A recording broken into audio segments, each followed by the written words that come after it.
हमारे साथ एक नॉर्मल समस्या आती है कि कंधे को कितना गिराएं या कंधे को गिराएं या ना गिराएं।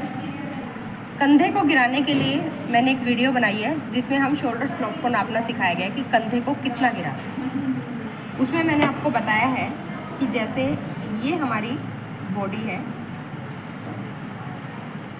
ये कंधे हैं, ये आर्मोल है और ये बॉडी है। उस वीडियो में मैंने आपको बताया है कि हम कंधे पे पीछे की तरफ बैक, यहाँ पे हम इंची टेप रखते हैं और कंधे की सीध में हम इंची टेप को नीचे लेके आते हैं। ये हमारा इंची टेप है और आर्मोल से थोड़ा सा नीचे रखते हुए इसकी सीध में ये हम कंधे की लंबाई कि हमें कंधा कितना काटना है, इसकी हम लंबाई जो है ये इंची टेप से हम नाप लेते हैं। इसके बाद हम कंधे की दूसरी लंबाई नापते हैं गिराव से। ये दो लंबाई नाप लेते हैं और इन दोनों इंची टेप के जो बीच का डिफरेंस होता है ये हमारे कंधे की गिरावट होती है। अब हमारे पास क्वेश्चन ये है, क्या हमें सभी कपड़ों में कंधा गिराना चाहिए? गिराएं तो क्यों गिराएं और ना गिराएं तो क्यों ना गिराएं? जब हम कॉलर वाला गारमेंट बनाते हैं तो कॉलर वाले गारमेंट में हमारा स्टैंडर्ड फार्मूला होता है जेंट्स के लिए छाती का 24वां और लेडीज़ के लिए छाती का 36वां। छाती का 24वां यानी कि जैसे अगर किसी की छाती 36 है तो जेंट्स का शोल्डर स्लोप होगा 1.5 इंच। अगर लेडीज़ की छाती 36 है तो उसका शोल्डर स्लोप होगा हमारा 1 इंच। जब भी हमें कॉलर वाला गारमेंट बनाना है तो हमें ये शोल्डर स्लोप पूरा लेना है।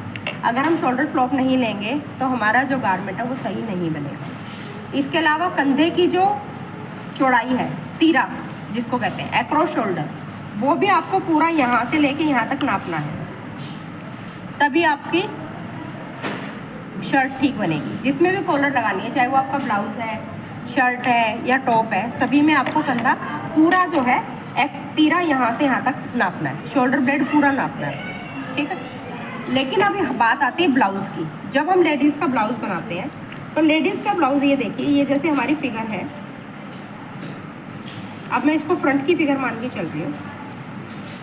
लेडीज़ के ब्लाउज़ में ज़्यादातर हम गला चौड़ा रखते हैं, तो गला हम जैसे ये चौड़ा गला रखा हमने, ये हमारा गला है चौड़ा, ठीक है। और ये आ गया हमारा आर्मोल। तो आप ये देखिए कि जब हम ये नीचे की तरफ रखते हैं तो यहाँ पे इस ब्लेड पे कंधे का गिराव कितना है और इस ब्लेड पे कितना है।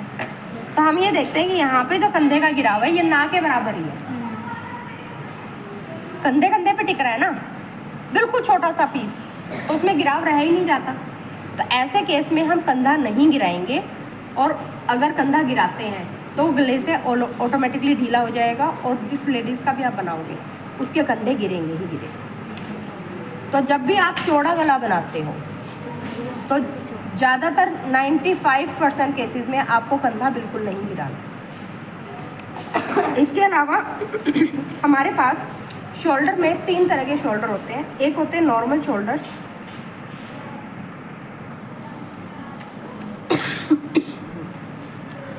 जो कि हमारा वही स्टैंडर्ड साइज जेंट्स का चेस्ट बोन 24 और लेडीज़ का चेस्ट बोन 36। लेकिन एक होते हैं हमारे स्क्वायर शोल्डर्स। स्क्वायर जो शोल्डर होते हैं उसमें कंधे में गिराव नहीं होता है, उनमें ये जो झुकाव है ये ना होकर ये कंधे बिल्कुल ऐसे फ्लैट होते हैं, तो उनको कहते हैं स्क्वायर शोल्डर। ऐसे केस में भी हम कंधा नहीं गिराते। और एक होते हैं स्लोपिंग शोल्डर्स। स्लोपिंग का मतलब है जो ज़रूरत से ज़्यादा झुके हुए कंधे, इनको हम हिंदी में ढलवा कंधे भी कहते हैं। अगर किसी का कंधा मान लो ज़रूरत से ज़्यादा, ये देखिए अगर यहाँ से ज़रूरत से ज़्यादा गिरा हुआ है तो उस केस में आप क्या करेंगे, कंधे का गिराव ज़्यादा कर देंगे।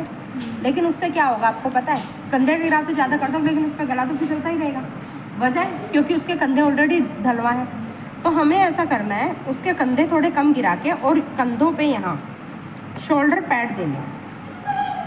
आप किसी भी जैसे कॉटन से या फोम लगा के कंधे में आप यहाँ पे पैड दोगे तो उसकी जो स्लोपिंग शोल्डर्स की प्रॉब्लम है वो ठीक हो जाएगी। उससे दोनों काम होंगे, एक तो कंधा गिरेगा नहीं बार बार, दूसरा उसकी बॉडी भी थोड़ी सी बैलेंस नज़र आएगी। तो आज के वीडियो में इतना ही, धन्यवाद।